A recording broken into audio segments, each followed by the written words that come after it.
So for those who might not know all about Mr. Clinton Wilkins and what you do, just a quick overview. We have new listeners all the time.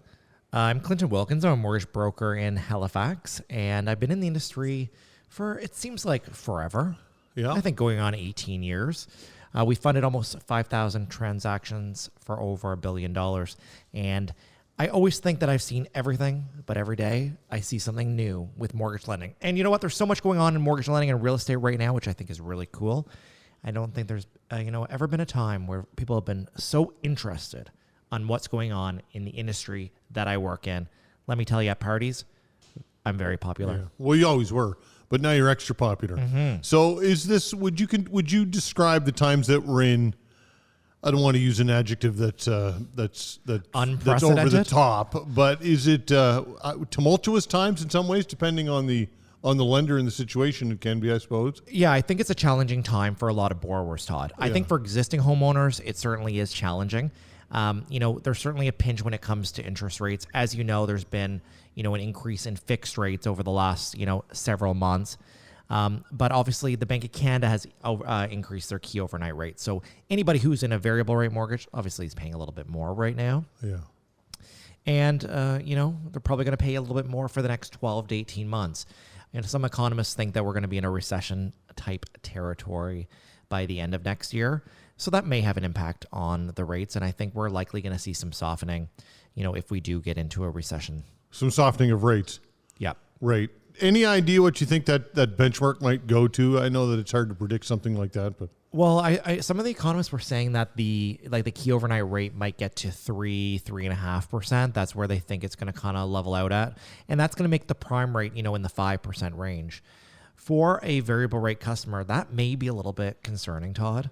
Most borrowers that are in a variable rate are prime minus 50, prime minus 100, depending on, the discount that you have below prime. In comparison, the same type of products today in a fixed rate are in the low to mid 5% range. So there's still quite a spread between where, a borrower is today at a variable and where the fixed is. And some borrowers are asking me about converting their variable rate products into a fixed. Some are asking me. Yep. And, and justifiably so, I think. I think people are certainly concerned. Yeah. Some customers feel like they're paying 30% more already. The one thing that we need to remember, we're still at pre-pandemic prime rate. So that's one thing I just want to throw out there. The prime rate is still lower than it was before the pandemic started. Obviously, we've seen some increases. And there was a news article the other day. We were just talking about it before we started recording our show. In the article, it said the Bank of Canada has got it right 0% of the time trying to slow inflation. And they basically caused recession every time that they've increased interest rates. So it was a really interesting article. And sometimes that's inevitable, though, is it not? You have to at some point. They need to slow the train. So, yeah, that's right. I mean, we look back and a lot of people compare different eras, and of course the 70s when they had grinding inflation, and interest rates were in the upwards to the 20% range. Of course, in the 80s, or the 80s, right? That's not happening from everything we can gather. That would be impossible. That would cripple everything right now, would it not? It would definitely have a very negative impact on borrowers. Consumer debt is at an all-time high. And people owe a lot more now, Todd, than they did back then. Yeah. No one had $500,000 mortgages back then. That was very unheard of. Mm-hmm. People's mortgages were much smaller. And even the amount that they were using for their housing cost, Todd, was a lot lower back then than it is now. So certainly the government is very...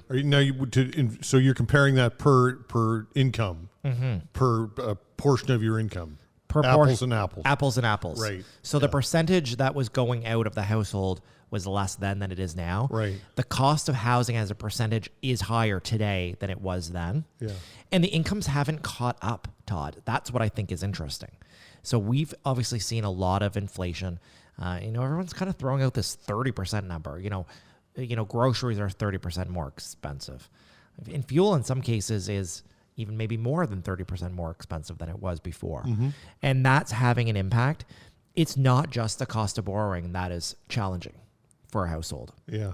There's certainly a lot of other things like consumer goods that are really negatively impacting kind of what's going on. Okay, here's a question out. for you. I know I'm throwing a lot at you here, but the stress test, and we know what the stress, for those who don't know what the stress test is, and then I want to ask you the stress test question. Yeah. So the stress test is a qualifying test that we do for every single mortgage. So you have to qualify on a rate, and it's a posted rate currently at 5.25 or 2% above your contract. So if you're getting a fixed rate product today, let's say your fixed rate is 5%, you have to qualify at 7%. Right. So obviously that is really challenging for a lot of borrowers. Yep. So today it's actually easier to qualify for a variable rate mortgage than it is a fixed rate. And more than 50% of consumers right now are taking a variable, even with knowing the Bank of Canada is going to increase the key overnight rate. So Canadians are still, getting a variable rate mortgage every day. Okay, so the question is, the stress test was embedded and designed to protect borrowers, obviously, right? Yes. And then inherently the lender as well. Of course. However, there's a stress test, but who knew about these interest rates, right, that have gone through the roof? So is there something that could ever be in play to deal with potential skyrocketing inflation? Yeah, so typically they look at the stress test once a year, but that doesn't mean, Todd, that the Department of Finance... They could intervene? They could definitely change the stress test rate anytime. Right, and I would not be surprised if we see, the stress test changing maybe a few times, depending on what happens.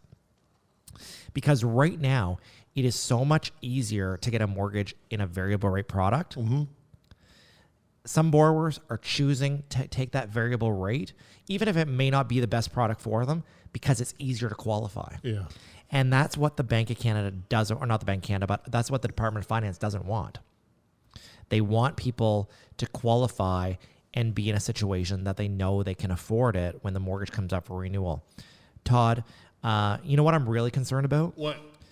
I'm concerned about the people that have these rock bottom fixed rate products, and when they come up for renewal. Yeah. And I have a lot of concerned clients. I have more concerned clients that are in a fixed rate today, Todd, than I do in a variable. Yeah. People know variable is variable. They know it's going to go up, and they think it's likely going to come down. Yeah. We're obviously communicating a lot with our clients. We're putting out a lot of really good information, but the ones that are really concerned are the people that are in the fixed rates. Mm-hmm. So you can't move from a fixed to a variable then?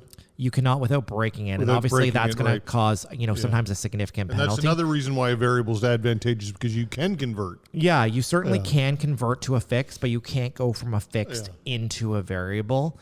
And certainly renewal is a big, big topic. And, we're talking to a lot of consumers that are at renewal, and we're talking to a lot of consumers that are in the middle of their term, just obviously doing a lot of planning right now, and certainly a lot of talking about, what the best direction is. All right, so we got lots to talk about, and we could drill down on that because I got more questions on that, and we'll see what we have time for. But just what else we got coming up? Tee this up. What else are we going to talk about? So we're going to talk to a local Halifax realtor about what's going on here in the market. As you know, across the country, there's been a lot of softening in the real estate market, so we're going to get a little bit of perspective on what's happening here. Later in the show, we're also going to talk about refinance and how that might be a good time this summer.